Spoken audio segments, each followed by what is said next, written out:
guys, this is Lalima Sinha and I am going to teach you BSc Nursing course first sem chapters जो कि है anatomy, physiology, psychology, sociology and FON that means nursing foundation. FON का full form है nursing foundation.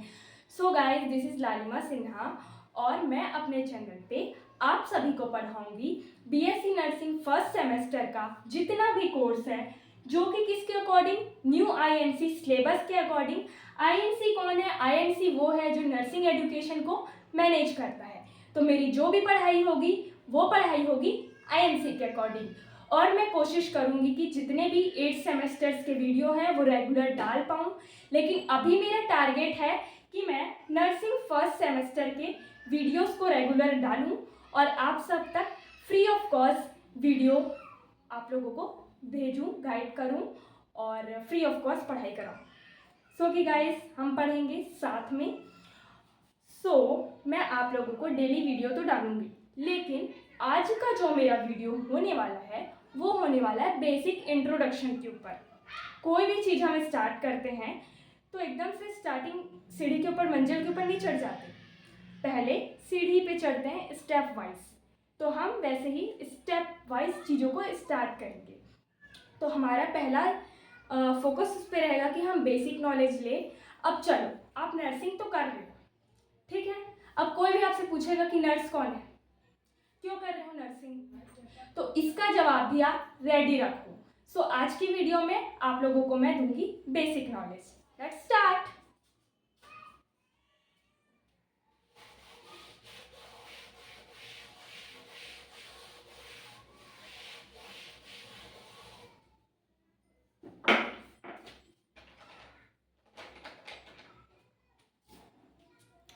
कि guys, पहला जो हमारा heading है वो रहेगा मीनिंग ऑफ नर्स। गाइस, मैं आप लोगों को एक बात बोलना चाहूँगी कि आप जब भी कुछ भी चीज़ पढ़ रहे हैं, यहाँ से ही आप स्टार्ट करें कि आपका जो नोट्स है वो रनिंग बने, कंटिन्यूअस। अगर मैं कुछ बोल रही हूँ तो कोशिश करें कि एक रफ नोट्स में, कॉपी पेन में आप वो चीज़ को नोट करें, क्योंकि मैं जो बता रही हूँ ये चीज़ आप पढ़ेंगे कॉलेज में एंटर करने के बाद, और आपसे कोई भी ये सब चीज़ का सवाल कर सकता है, क्योंकि ये बेसिक कंसेप्ट है गाइस। Meaning of nurse. और रनिंग नोट्स बनाने से ये फायदा है, रनिंग नोट्स मतलब मैं लिखा रही हूँ तो आप भी साथ साथ कॉपी में लिखते जाओ। रनिंग नोट्स बनाने का ये फायदा है कि आपको वो चीज़ उतने ही समय आप लिखोगे तो स्पेलिंग सुधरेगी, और आप उसको देखोगे तो आपके दिमाग में छप जाएगा और आपको वो चीज़ याद रहेगा। मेरे साथ ऐसा ही होता है गाइस, मैं कोई भी चीज़ को रनिंग नोट्स बनाती हूँ और मुझे वो याद हो जाता है, फिर मैं दोबारा उसे कभी याद नहीं करती। मीनिंग ऑफ नर्स, ये NURSE, and for nurse, sorry nobility, nobility, and for nobility, U for understanding,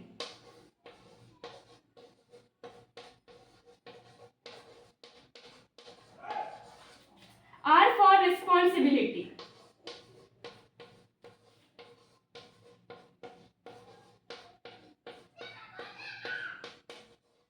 S for simplicity,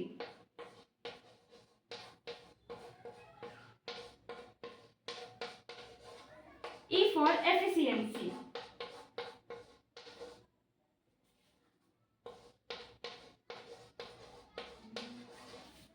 guys, nurses में N रिप्रेजेंट करता है नोबिलिटी।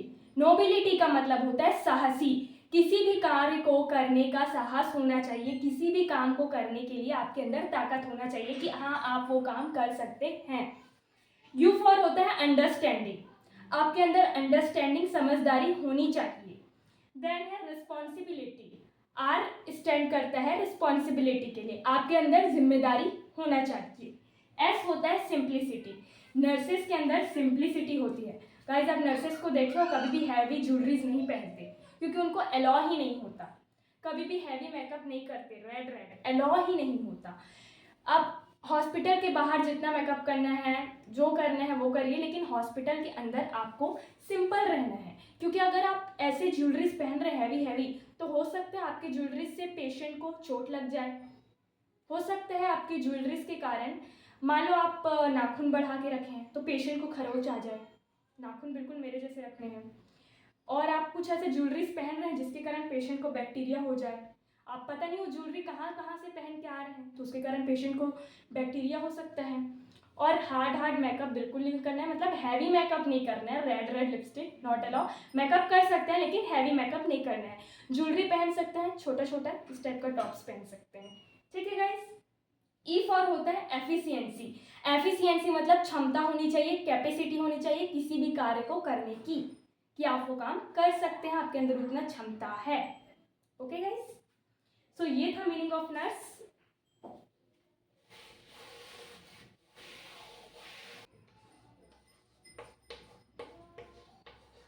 Definition of nurse.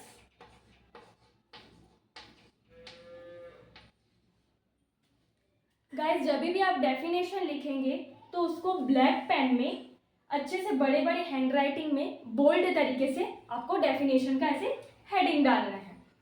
और आपको जिस तरीके से डिज़ाइन आता है आप कुछ डिज़ाइंस भी यूज़ कर सकते हैं, लाइक दिस। ओके, और आप स्कूल में डेफिनेशन लिखने बोलेंगे तो कैसे लिखते थे डेफिनेशन? एक लाइन का डेफिनेशन लिख दिया, खत्म। अब जो आप कोर्स लिए हैं नर्सिंग कोर्स, उसमें ऐसा एक लाइन का डेफिनेशन नॉट अलाउ। अगर आप एक लाइन का डेफिनेशन लिखते हैं तो आपको मार्क्स नहीं मिलेगा। अगर आपको एक नंबर का डेफिनेशन पूछ रहा है तो आपको 2 डेफिनेशन लिखना ज़रूरी है, और वहीं आपको 2 नंबर का अगर डेफिनेशन पूछ रहा है एग्जाम में तो 4 डेफिनेशन लिखना ज़रूरी है। आपको जितने भी आपके चैप्टर्स हैं, जितने भी सब्जेक्ट्स हैं, उसमें हर एक टॉपिक के कम से कम 2-2 डेफिनेशन याद होना ज़रूरी है। टेंशन मत लो, जितना भी इंपॉर्टेंट टॉपिक्स है आई एम हियर, मैं आपको बताने के लिए यहाँ हूँ, ठीक है। आप बस मेरी वीडियोस को डेली देखते रहिए, इंपॉर्टेंट क्या चीज़ है मैं आपको वीडियोस में बताते रहूँगी, कैसे किस तरीके से लिखना है, एग्ज़ाम में कैसे लिखना है, कैसे पैटर्न है, I am here.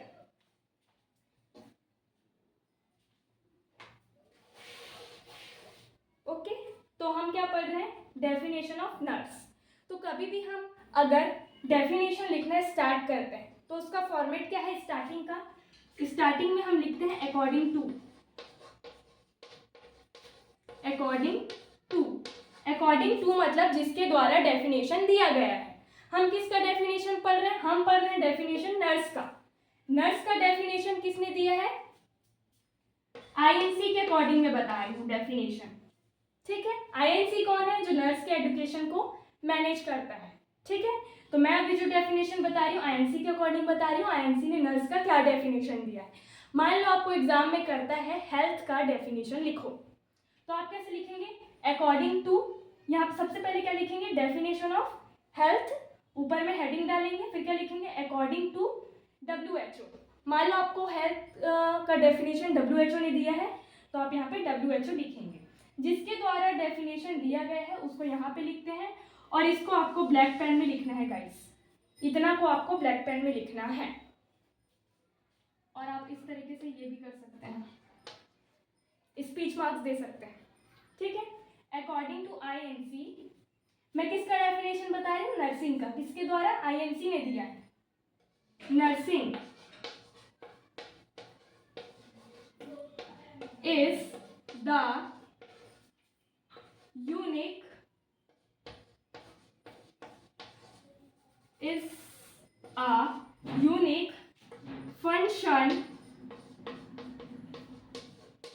of nurse that is to assist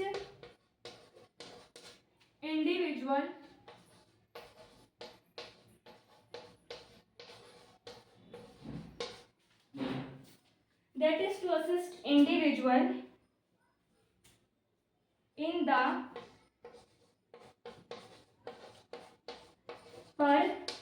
performance in the performance of those, आगे और है, पहले मैं इतना एक्सप्लेन कर देती हूँ। अकॉर्डिंग टू INC क्या बोलता है? Nursing is the unique function of nurse. Nursing क्या है? नर्सिस का यूनिक फंक्शन है, एक क्रिया है, that is to assist individual, जिसमें नर्स क्या करती है? असिस्ट करती है, हेल्प करती है, किसका? इंडिविजुअल का, यानी व्यक्ति का, सिंगल पर्सन का, in the performance of those activities, कुछ एक्टिविटीज को परफॉर्म करके नर्स इंडिविजुअल व्यक्ति का असिस्ट करती है, हेल्प करती है।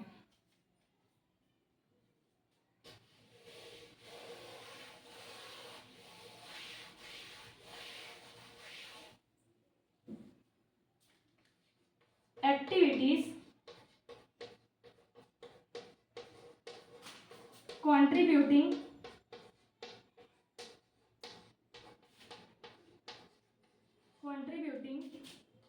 to health and its recovery.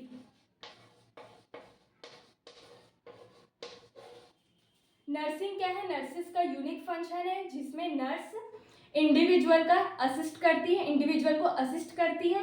कैसे असिस्ट करती है? कुछ एक्टिविटीज, कुछ काम को परफॉर्म करके, जो कि हेल्थ और उसकी रिकवरी में मदद करते हैं। हेल्थ मतलब स्वास्थ्य, रिकवरी मतलब किसी भी बीमारी से ठीक करना। अगर पेशेंट हॉस्पिटल में एडमिट है तो उसको ठीक कर देना और उसको घर भेज देना, recovery. Health and it's recovery, that the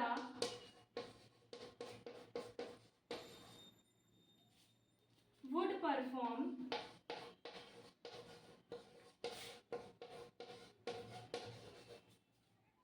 unaided। Nurses जो व्यक्ति को असिस्ट करती है उनके हेल्थ और रिकवरी में, वो कैसे करती है? अनएडेड। अनएडेड मतलब बिना किसी के सहायता लिए। नर्सेस बिना किसी के हेल्प लिए खुद से पेशेंट को ट्रीट करती है, पेशेंट का हेल्प करती है उनके हेल्थ में और रिकवरी में। गाइस, डॉक्टर से ज़्यादा नर्सेस 12 घंटे पेशेंट को समय देती है। डॉक्टर आते हैं, पेशेंट को चेक करते हैं, दवाई लिखते हैं और डायग्नोस्टिक्स टेस्ट लिख के चले जाते हैं, लेकिन 12 घंटे पेशेंट के साथ अगर कोई रहती है तो वो नर्स होती है, तो वो अनएडेड करती है, बिना किसी के सहायता लिए नर्सेस खुद डायरेक्टली पेशेंट को केयर प्रोवाइड करती है। If he had the necessary strength and knowledge। Guys, nurses के पास स्ट्रेंथ होता है, यानी ताकत होता है, और नॉलेज होता है। नॉलेज मतलब दिमाग होता है, वो पढ़ी लिखी होती है गाइस। तो ये था हमारा नर्सेस का डेफिनेशन। अब मैं आपको एक बार ओरली बता देती हूँ। हम नर्सिंग का जो डेफिनेशन पढ़ रहे हैं, नर्सेस का जो डेफिनेशन पढ़ रहे हैं, वो किसके अकॉर्डिंग है? International Council of Nurses, INC। Nursing is unique function of nurse. Nursing क्या है? नर्सेस का यूनिक फंक्शन है, that is to assist individual, जिसमें नर्सेस क्या करती है? व्यक्ति को असिस्ट करती है, हेल्प करती है in the performance of those activities, कुछ एक्टिविटीज को करके, कुछ क्रिया को करके, काम को करके, कॉन्ट्रीब्यूटिंग टू हेल्थ और इट्स रिकवरी, जिसमें वो क्या करती हैं? उनके हेल्थ को और रिकवरी को में सहायता करती है। दैट द वुड परफॉर्म अनएड, और कैसे करती है? बिना किसी की मदद लिए खुद से करती है। If he had the necessary strength will और नॉलेज, और नर्सेस के पास स्ट्रेंथ होता है, ताकत होता है किसी भी कार्य को करने का, पेशेंट को ठीक करने का, रिकवरी करने का, हेल्थ को देखने का, और नॉलेज, और नर्सेस के पास नॉलेज भी होता है गाइस, क्योंकि वो पढ़ी लिखी होती है, वो पढ़ के वो डेली हमेशा मेडिसिन के बारे में पढ़ाई करते रहती है। नर्सिंग की पढ़ाई खत्म हो जाने के बाद, डिग्री खत्म होने के बाद भी नर्सेस मेडिसिन के बारे में पढ़ाई करती है, तो उनके पास नॉलेज हमेशा रहता है गाइस। अब हम जानेंगे meaning of nurse. Meaning of nurse in the sense who is nurse. Who is nurse question. Meaning of nurse बोल सकते हो या फिर हु इज नर्स बोल सकते हो, ठीक है। नर्स कौन है? कौन है नर्स? लोग बोलते हैं ना कि कौन है नर्स, अरे काहे नर्सिंग का कोर्स ली, रिलेटिव्स बोलते हैं इससे अच्छा तो कोई नॉन मेडिकल फील्ड ले लेना था, ठीक है। तो आपके पास इसका भी जवाब होना चाहिए और आपको अपने नर्सिंग कोर्स में सेटिस्फेक्शन होना चाहिए और कभी भी अपने आप को डिमोटिवेट नहीं होना देना चाहिए। और मैं इस सब के बारे में इसलिए बता रही हूँ ताकि आप जागरूक रहें कि नर्सेस क्या क्या काम करती है, ताकि अगर कभी कभी आपको बोले कि करती ही क्या तो फिर आपके पास एक रिप्लाई होना चाहिए, रिस्पॉन्स होना चाहिए।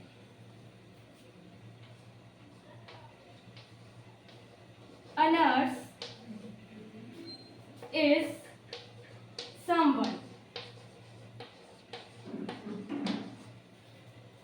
who serves others. नर्स कौन है? नर्स वो है जो दूसरों को सर्व करती है, दूसरों की सहायता करती है। नर्सेस it implies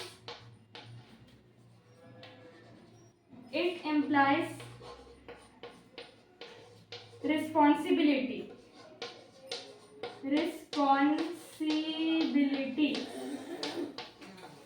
नर्सेस के पास जिम्मेदारी होती है, रिस्पॉन्सिबिलिटी होती है, केयर करती है डिसीज से ठीक होने में, बीमारी से ठीक होने में। नॉलेज होता है उनके पास,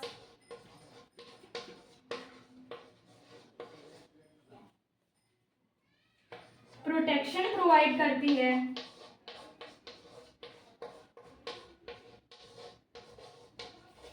सपोर्ट प्रोवाइड करती है। सो ये होती है नर्स। नर्स कौन होती है? जो दूसरों को सर्व करती है। नर्सेस के पास रिस्पॉन्सिबिलिटी, जिम्मेदारी होती है, केयर प्रोवाइड करती है। जैसे एक माँ जब बच्चे का तबीयत खराब होता है तो कैसे रात भर जगती है, उसको कोल्ड स्पॉन्ज देती है, मतलब पानी से, कपड़े से ऐसे ऐसे माथे पे ताकि फीवर उतर जाए, उनको डाइट देती है, न्यूट्रिशन देती है। नर्स एक और चीज़ देती है, न्यूट्रिशन भी देती है गाइस।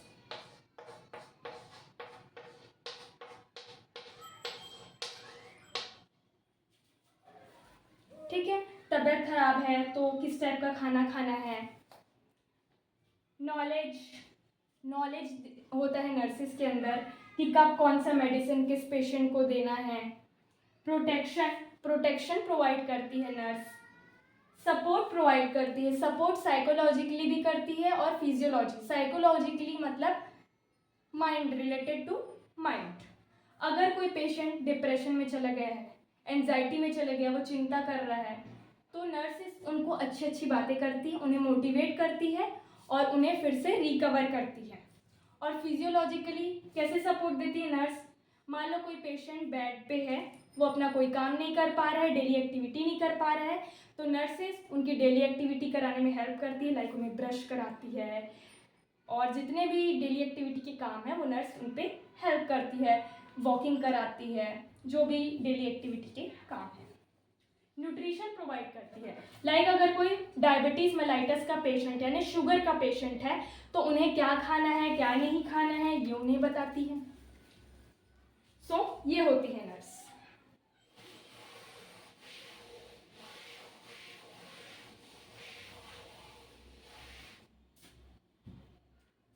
गाइस, ये था बेसिक नॉलेज जो कि हमें जानना बहुत ज़रूरी था अपने नर्सिंग फील्ड में। जब हम आए हैं तो हमें बेसिक नॉलेज होना ज़रूरी है, इंट्रोडक्शन होना ज़रूरी है, क्योंकि नर्सिंग कर रहे हो और नर्सिंग के कोर्स के बारे में कुछ नहीं पता तो ये तो गलत है ना गाइस। तो मैं सोची थी कि आपको पूरा सिलेबस पढ़ाने से पहले एक बार छोटा सा इंट्रोडक्शन वीडियो दे दूं और उसके बाद गाइस आप मेरे चैनल पर अगर कंटिन्यू रहेंगे तो आपको हमेशा इम्पॉर्टेंट क्वेश्चंस मिलते रहेंगे। लिखना कैसे है फॉर्मेट बताऊंगी और मैं बताऊंगी कि एग्ज़ाम में किस टाइप के क्वेश्चंस आते हैं और जितने भी इम्पोर्टेंट नोटिफिकेशंस हैं रिलेटेड टू आवर कोर्स मैं आपको प्रोवाइड करती रहूँगी।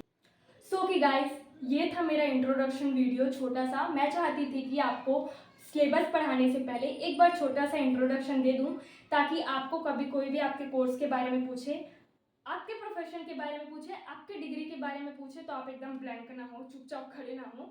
अगर आप कॉलेज जाते हैं तो आपको सबसे पहले आपका इंट्रोडक्शन लिया जाएगा, वो भी मैं बताऊंगी कि कैसे किस टाइप से इंट्रोडक्शन देना है, और आपके कोर्स के बारे में भी थोड़ा बहुत पूछ सकते हैं।